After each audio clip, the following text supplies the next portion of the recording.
Alex Jones is, of course, the host of the Alex Jones Show. It's all across the country in different radio stations. He's also featured at Infowars.com. And you might remember him as the guy who was ranting and raving with Piers Morgan about gun control, talking about metal sharks, chimpanzees, etc. Well, I talked to him earlier today. We had that conversation. I also asked him about Jon Stewart. I also asked him, what is the global conspiracy that rules all other conspiracies? But first, man, when I asked him if he was part of the conspiracy, because that is what Glenn Beck is charging, that he's put out there to make gun rights people look crazy, well, he got a little upset about that. Not at my question, but at Glenn Beck. Let's watch that part of the interview and the rest. Why would Piers Morgan have this guy on? Well, because Piers is trying to have gun control, and he's trying to make anybody who believes in guns and believes in the Second Amendment as not something about sports, but to be able to be a deterrent to an out-of-control government, look like a madman. I'm just going to let you flat out respond to that. Glenn Beck, for years, has done all sorts of stuff to me behind the scenes, and I'm sick of him. I mean, the guy makes me sick. I don't sit there and spend all day attacking other media personalities. I mean, I've had a few run-ins with you, a few with Beck, but you haven't done stuff behind the scenes. I mean, I show up at Fox for an interview, and they go, Glenn Beck's throwing a fit, you can't come on. I mean, he does stuff to me. He said Ron Paul supporters needed the army to come after him, and that the money bomb was a plan to blow up the government. That's how dumb he thinks his audience is. And I don't sit here and attack Rush Limbaugh. I don't attack Michael Savage. So I'm not going after Beck because I'm in competition against him. Glenn Beck is despicable. Piers Morgan had me on because they wanted to pre-do the interview to say I was wrong to violate his First Amendment. And that's what it was all about, was how dare you try to take my free speech rights when I was just simply trying to point out a foreigner shouldn't be here lecturing us. Nobody else would put up with this. It was all tongue-in-cheek. I told them that. And I actually sat there when I went out there before we went live. I saw his cue cards. It was all about that. It was not about we have a right to own guns to protect ourselves from the government. I brought that up. Glenn Beck has tried to hold me back while I talk to people that have worked with him. He has 5 guys watching everything I do, taking my news articles. Listen, 4 or 5 years ago, he wouldn't talk about any of this stuff. Now he takes it but spins it in a neocon way, and I'm sick of Glenn Beck. I'm sick and tired of him. He's a punk. He called me a fascist. This is a guy who made jokes about torture and said it was a great thing. This is a guy that supports drones. This is a guy that supports the Patriot Act. I was against all that when Bush was pushing it, okay? I'm a constitutional libertarian who loves freedom, and my views are my own. And that little piece of trash needs to know this. He tries to play this collectivist game of, oh, he doesn't speak for us, he's trying to speak for us. Hey, you jackass mainline conservatives don't speak for me. You're the ones that have discredited true conservatism and libertarianism. Thomas Jefferson would spit on you, you little bastard, you little piece of trash. That's what I got to say to Glenn Beck. I'm sick of him. And by the way, you haven't held me back, punk. You're not stopping my signal going out. And I saw that 15-minute clip where he attacked me. They look scared because they're a bunch of Nelly punks who can't stand the fact that I'm the one that's turning the ship around. I'm the one that's got all the conservative hosts aping my information and my talking points because I'm original and I've done the real research. Okay? I'm leading the pack, and all these fake jackass conservatives know it. They know it, and they can't stand it. Alex, sometimes we get revved up. I get revved up sometimes, but you do it quite often. I mean, I don't mean this in an insulting way, but have you ever sought mental health treatment? Is that? Yeah, you know what? America needs mental health treatment if they don't have a pulse. We're going into tyranny. We're giving $85 billion a month to foreign banks to bail out their fake derivatives that have infected our entire Social Security system. I'm angry about that, man. Listen, it was anger that founded this country. I'm the nicest guy with my children. I'm the nicest guy changing an old lady's tires. But I start thinking about the BS of somebody calling me a fascist because I got a pulse. Paul Revere rode through the night screaming, to arms, to arms. The redcoats are coming. The British are coming. He said, get ready to kill people. George Washington signed death warrants on people and ordered people sniped. I'm not calling for that. The average American is the one that has the problem, who hears somebody red-blooded who has energy and who is angry. I'm in this to win it. I'm risking my life. I live in the real world. I've got a big heart pumping red blood through my veins. And I'm angry. And I'm focused. And listen, Governor Cuomo wants the guns. He yells and screams, and they all rally. They tell us not to get angry because they know that's where the victory is. They know that's where the success is. They know that's where the energy is. Okay? So I'm here to rally the Republic to awaken. Okay? I'm somebody that works 18 hours a day. I'm somebody who reads philosophy. I'm somebody who has awakened my mind. I'm somebody who's built my own media empire from nothing. And that's the American dream. That's what people should aspire to. And if it's mental illness to love liberty and to be angry, well, then I am. If I teleported back to the Aztecs 2,000 years ago, 1,500 years ago, and they were chopping kids' hearts out every morning, and I walked over and said, this is crazy. The sun will come back up. You don't have to sacrifice 50 kids. They'd say, man, you're crazy. You're loco. Well, you know what? I'll tell the Aztecs they're loco. I'll tell Hitler he's loco. I'll tell Lenin he's loco. I'll tell all these tyrants they're loco. And I'll tell people that, hey, don't like me getting angry? What Patrick Henry said, crouch down and lick the hand that feeds you. May your chains set lightly upon you, because I'll say what Colonel Travis said at the Alamo, victory or death. That's extremism, isn't it? Knowing a force of 10,000 people was coming, and he had 180. That's right. That's what this is. It's commitment. It's really living. It's loving innocence and the children enough to be willing to be a real man. That's what it's all about. All right. I think the message is loud and clear, although I'm pretty sure the Aztecs didn't speak Spanish. But nonetheless, I get your point. Alex Jones show. Well, they spoke Mayan. The point is, it's a joke. I know. We're not done with Alex yet. By the way, I was counting on Glenn Beck. He called him punk, trash, jackass. Went back to Nelly punk, bastard. And by the way, if you hadn't noticed, he's sick of him. Hey, well, what does he have to say about Piers Morgan and Jon Stewart? Come back and find out. I'll wear red, white, and blue, and you can wear your Jolly Roger. Alex. Suicide pills. I can speak in this accent as well. Do you get why people think you're a little touched?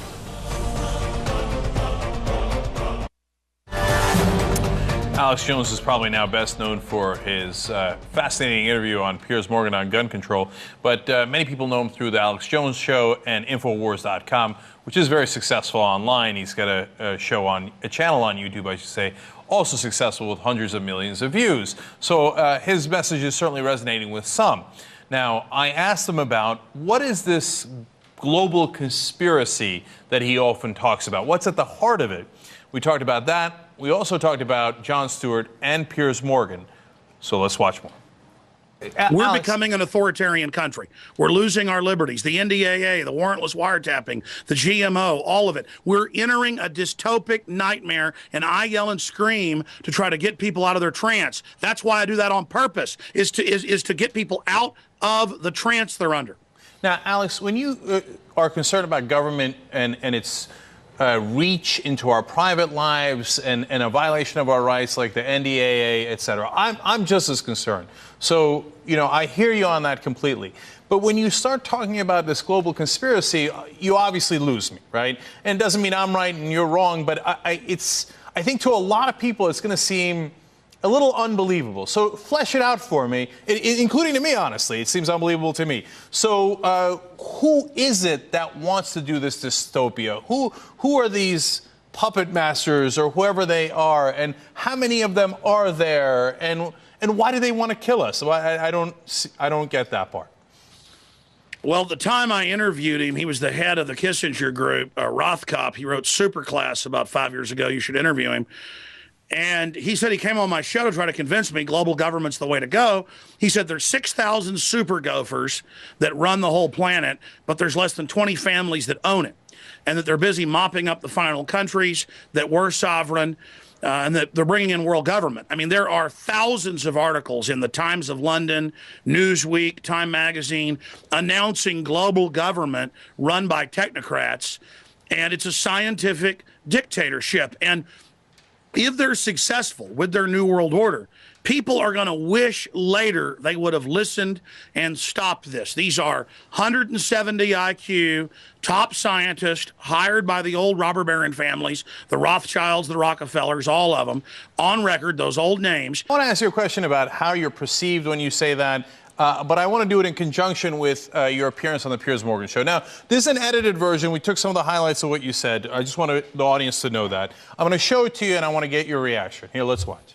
Why do you want to deport me? 1776 will commence again if you try to take our firearms. The Republic will rise again. Why don't you come to America? I'll take you out shooting. You can become an American and join the Republic. Do you understand? To ask me some little factoid. How many great white sharks How many kill people every year, but they're scared to swim? How many chimpanzees can dance on the head of a pin? There's no metal shark in the water.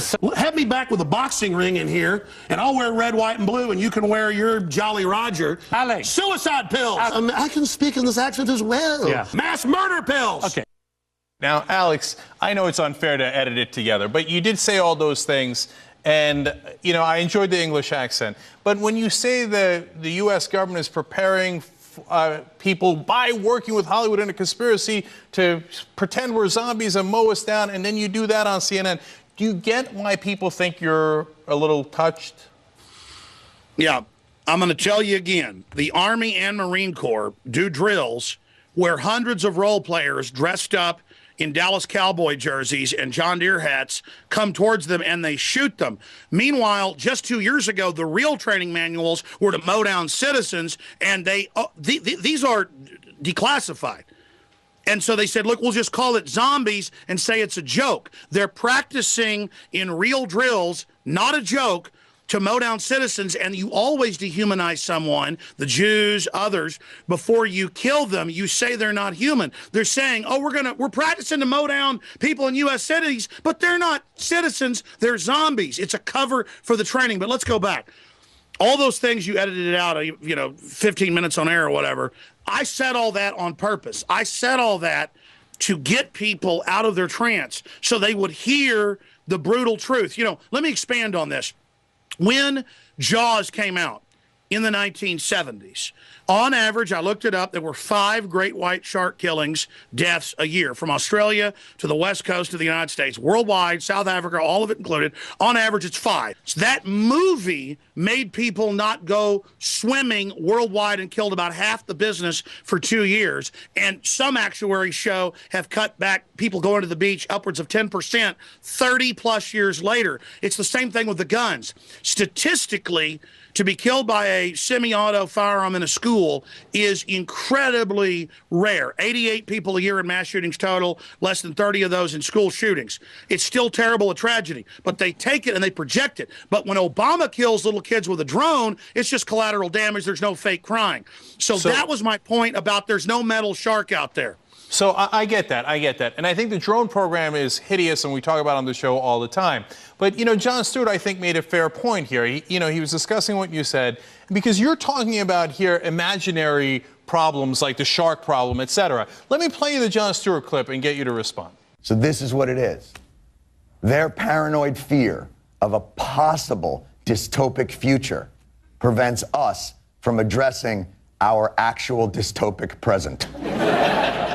We can't even begin to address 30,000 gun deaths that are actually, in reality, happening in this country every year, because a few of us must remain vigilant against the rise of imaginary Hitler. So you're worried about the imaginary sharks, and I think he makes a good point. You're worried about the zombies and I don't want to say it in a dismissive way, but you're worried about the government taking over when they haven't. And when we've got real deaths, we've got over 11,000 gun homicides in this country. So isn't that a fair point, Alex? No, it's not a fair point. They've taken the guns worldwide. In Chicago and New York, when they took the guns, crime rates went up. And so the issue is humans at a primitive level, myself included. I recognize that from the Roman times 2,000 years ago to 1868, when the South passed laws against blacks owning guns, the first gun laws in this country since the founding of the nation, that it was done to disarm a group that people were used to oppressing. And the government's got drones in our skies, weapons, checkpoints, 1.6 billion bullets. It's a balance of power that we need the people armed, and that's why the Second Amendment was put in place there. It's not for duck hunting. Our disagreement, Alex, is that I think you take a kernel of truth, which is that Goldman Sachs has far too much power, and not in just in the European governments, but here as well. And it's because of the way that we have set up the system. And I think you're just taking it to a huge jump forward and then saying it's part of a conspiracy that Hollywood's in on, the government's in on, and they were met in a smoke-filled room and 20 guys decided it. I think it's the structure of corporations and the structure of government that's leading to the problems. Let me just say this, please, for God's sakes, let me say this to your audience. Okay. I told people 7 years ago, because of a Google press release, that they had the patents and were using the cameras on your computers and the systems in your cell phone to have computers listen to you to build psychological algorithms. That was mainstream news 2 months ago. And people are like, so what if schools are watching kids at home with laptops? I mean, I was crazy 15 years ago to tell people they were taking babies' blood at birth to put it in a DNA Pentagon database that was declassified 3 years ago. Okay, look how much we've put up with, man. Look how far it's gone. But Alex, they also take the blood to make sure that if you have disease later, that you could help the baby. It's not everything's a conspiracy. No. That the cover story was that, we send it away to the health department, and the cover was that the hospital could have done it right there. I know that's the cover. It's come out. They put it in the database. They always have multifaceted reasons. Listen, you're gonna wish. Don't you have kids? Yeah, I do. Listen, deep down, you know we're going into a tyranny. Deep down, you know we're in trouble. And if we don't recognize how tyranny works, is you kind of go downhill slow for a while, and then it drops. Okay, we're hitting the drop-off point, and I'm telling you, I believe everything I'm saying. I've got the research to back it up, and I wish every day that I was wrong or that I was exaggerating to myself. 9 times out of 10 when I do research, it's worse than I said. Look, it's a fascinating discussion we had, and I think we were respectful towards one another. We got each other's points out. You can watch the whole thing on current.com/theyoungturks. And so obviously for the purposes of TV, we took it in 2 different parts, but there's actually more to the interview, and you can watch it in its entirety, again, at current.com/theyoungturks. I think, in my opinion, as I was saying there, Alex takes some legitimate points. The National Defense Authorization Act is unconstitutional. It does take away some of our citizens' rights to get a fair trial. But it doesn't mean that it was 20 guys, the Rothschilds, the Rockefellers, etc., that had a secret plan all along to do that so it can lead to the worldwide conspiracy. And they worked with Hollywood to get the zombies into the movies so that they can shoot us because we'll look like zombies and it dehumanizes us. We've got real problems with our government. We got real problems with the strength of corporations in this country taking over our democracy. I'm afraid that when Alex goes on these rants, it leads people to dismiss the legitimate points that he is making about the actual constitutional issues. But you can judge for yourself. Go on and watch the whole interview. And he did interestingly admit there that his effort at getting Piers Morgan sent out of the country was tongue-in-cheek, and that he was doing it on purpose and also being loud on purpose, which is interesting as well. Now, when we come back, we're going to have a conversation, a real conversation, about the drone program in this country and how we're using it abroad. And it is devastating. What we have documented is that drones kill not only terrorists, they kill many others, they kill civilians, they have killed women and children.